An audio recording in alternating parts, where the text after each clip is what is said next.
does the law provide on representation? The representation. First of all, we have the most interesting thing that people keep talking about is the gender rule, the two-thirds rule generally. When you say gender, I want to make it clear that we do not talk about women. When you say gender, it is both male, it is both female. So when you say, for example, even in this room, we would say we are gender imbalanced, considering we have one man there and the rest of us. Behind the camera? Yes, behind the camera, there is one man. But at the end of the day, gender rule, there is also something that comes to play in part. There is also a quota system in government where we have to make sure certain marginalized people are also met, that the representation is actually met. And gender rule, when you say two-thirds, is that we expect, whether it is male, whether it is female, the two-thirds gender rule in that particular place where decisions are meant to be made, that one is met. On representation, we expect that we see a national face when it comes to matters national government. The reason it is national government, it is because it's catering for everyone, for every person. And then we cannot have some people represented more than others. That means the interests that are going to be communicated will be for one, probably one tribe or one only certain interest that will be represented and not the rest. Then what that means is that we will be failing as a nation, because then some people will never be heard. We'll only see and hear about them, but what they have to say, what they have to bring to the table, if there's something, we will never know what is good for them, because we'll be making rules or decisions on their behalf based on what we want. Okay. So representation must be seen.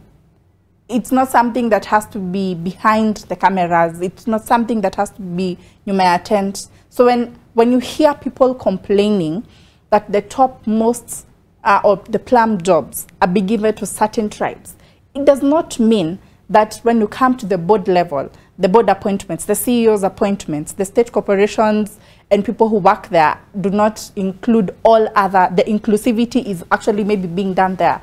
But you see, at the top, we want to see representation of the nation. So you can't now then just come out, you know, even if we have 10 Kalenjins here, we have over 100 people from 41 tribes represented below them. Yes, we also want to see in those 10, let us also see 5 from different people, 7 from different tribes. You can have, of course, we understand, and it is for sure that there is always going to be those people who supported you, those people who are loyal to you. You're going to, of course, maybe just say, thank you for supporting me, for believing in my dream, and putting them in certain positions. That is always going to happen. Okay. It's systemic. That's how it always has been. But then we also need to see you. Now, the position that our president is occupying is not personal. It is not a tribal position. It is a national position. And that one has to be reflected across the board. All right.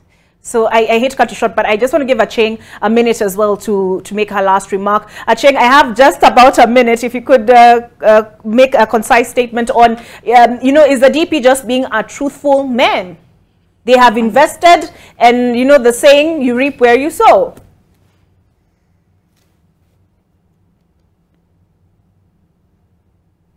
Seeing it as it is, and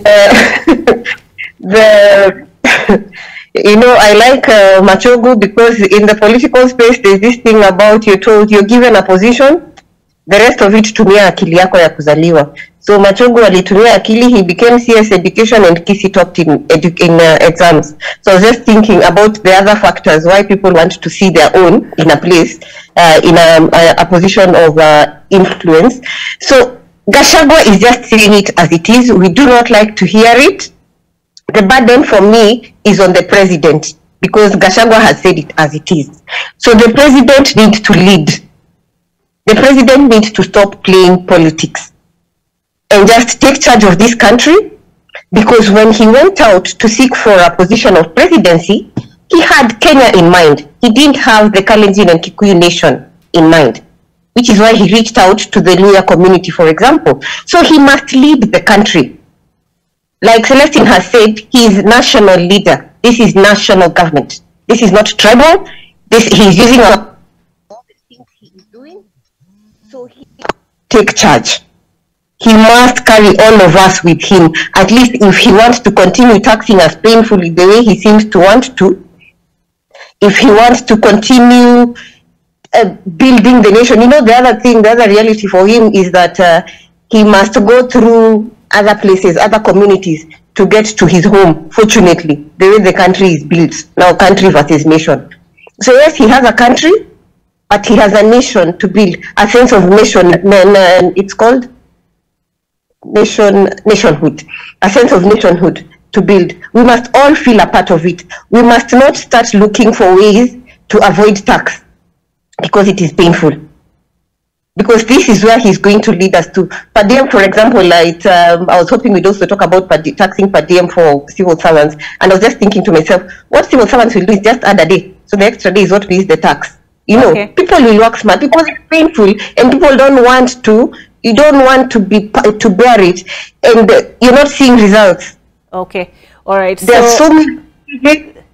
The burden is too much on us. So at least while you're taking from us, make it painless. Make it painless for the taxpayers. Make it painless for the citizens of this country, and let all of us feel a sense of belonging in this country. We're in it together. The national anthem has not changed.